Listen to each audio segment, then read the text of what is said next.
Myself and a group of other colleagues were deployed to Stradishall to assist with the operations that was going on there, and our particular role was to look after the centre switchboard. We worked after tea. It was generally from 6 o'clock in the evening through to midnight, and then a few of us would stay awake through the night, just in case there was something happening. And there used to be vehicles arriving from elsewhere with people on board in the dead of night. We'd be around to receive them, and we'd also alert people that they needed to come out and show people where to go. And it was mostly families during our sort of working time. The officials used to call during the daytime, and of course there was a regular ladies who used to work the switchboard during the daytime. So in the evening times it tended to be private calls, mostly from people that calling to speak to their relatives or friends, or people that they'd been contacted by during the course of the day. Those calls that I remember receiving ourselves were generally for somebody, and they would generally be a call back, and there would always be somebody, one of the Ugandan Asians nearby, that would be able, either would be expecting that call or would take that call and deal with it on our behalf. We just needed to supervise and make sure that things went smoothly, and as far as I remember, that's what happened. We did a fairly good job. I'd never seen so many non-white people. Living as I did at that time in a quiet rural county, the non-white faces were almost non-existent. The colours, I remember, were amazing. Made our sort of traditional English garb look a bit dull and dreary.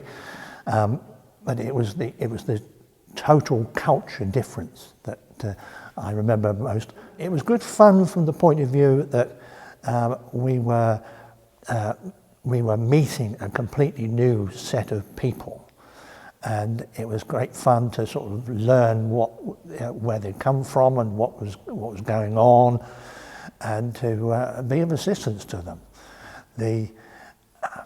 I wouldn't say that the night shifts were particularly fun, but at the end of the day, I was heading towards a career which would involve night shifts and late shifts and early shifts, and so I suppose that was a good grounding for that.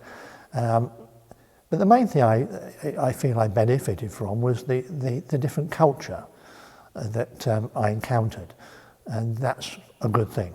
Some of my colleagues weren't in the police force at that particular time, but they've told me that they remember the Ugandan Asians visiting the shops in Bury St Edmunds, for example. One of my colleagues managed one of these shops in Bury St Edmunds, and he recalled to me that on one particular day, all of a sudden there was a group of dark-skinned people who suddenly appeared in the shop. He'd never seen non-white people before, and all of a sudden they were in the shop, and he said they were wandering about because they weren't used to the fact that in our sort of shopping culture, we go into the shop, we select what we want from the shelves, and we go to the till on the way out and pay for things. And these people were going to the stuff on the shelves and not going to the till because they would think that it was free, because they could see other people wandering around and sort of helping themselves. And he said that it was a difficulty trying to convince, trying to educate them that they had to pay before they left the shop. I learned that it doesn't matter who or what confronts you. If they need help, then if I'm able to, then I will give it, and I should give it. And I think that was a good principle for me to take on board for my future career as a policeman, because I encountered people from all walks of life in all sorts of chaotic and problematical situations, and it was my job to work out how best I could help them with that.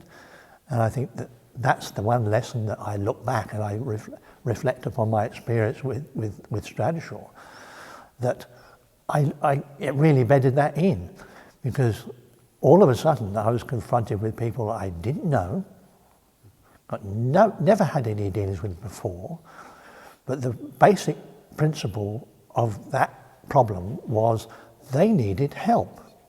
They needed help physically, they needed help mentally, they needed help in whatever way was possible. And I was part of a group of people delivering that and focusing that. And it went from the long lines of sad and lonely and frightened people that used to appear out of the night, as it were, from the coaches and so on into the centre, to people leaving with a lot more happiness and a lot more sort of joy and enthusiasm in their faces and in their whole being. And it was an absolute joy to be part of that sort of process.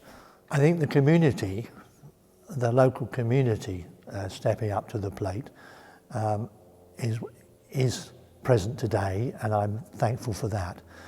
I don't think that the government and local councils have learnt the full lessons, and I think that was demonstrated during the COVID epidemic, where the local communities were the first ones to step up to the plate and help each other. And then the councils and the other organisations came along a little bit later. And once they came along, of course, certainly in the towns where I live, in Bury St Edmunds, the local communities groups tended to fade away. So I don't think that if it were to happen today, if the Ugandan Asians were coming in this coming September, I think the local community would know what to do and step up to the plate and provide great service as we did back in '72. I don't think the government would be that sharp off the mark. But overall, I just remember the fact that we were a team, and at the end of the day, it was a fantastic, unique experience, and I didn't think in 50 years' time I'd be sitting here talking about that particular event. I feel that I learned an extremely valuable lesson to treat other people as I would wish to be treated myself, and irrespective of what the circumstances were, if someone was in front of me and needed my assistance, then they would get it in whatever way I could possibly deliver. And that's a lesson that I learned from the past, from my particular time 50 years ago. That's when that particular lesson was, my parents had always taught me good principles of living, but when I started to experience that in the real world, then the learning really does begin, and it begins to embed in. And to that end, I feel that from my point of view, what I do today and what I've been doing for the past 50 years has been influenced by what I did yesterday and what I learned yesterday. And that said, it then enables me to and equips me to deal with what I might encounter tomorrow. That's where I see the benefits of history. And I feel really great about the fact that I can look back 50 years and say, I did this, I was involved in this, I played my part.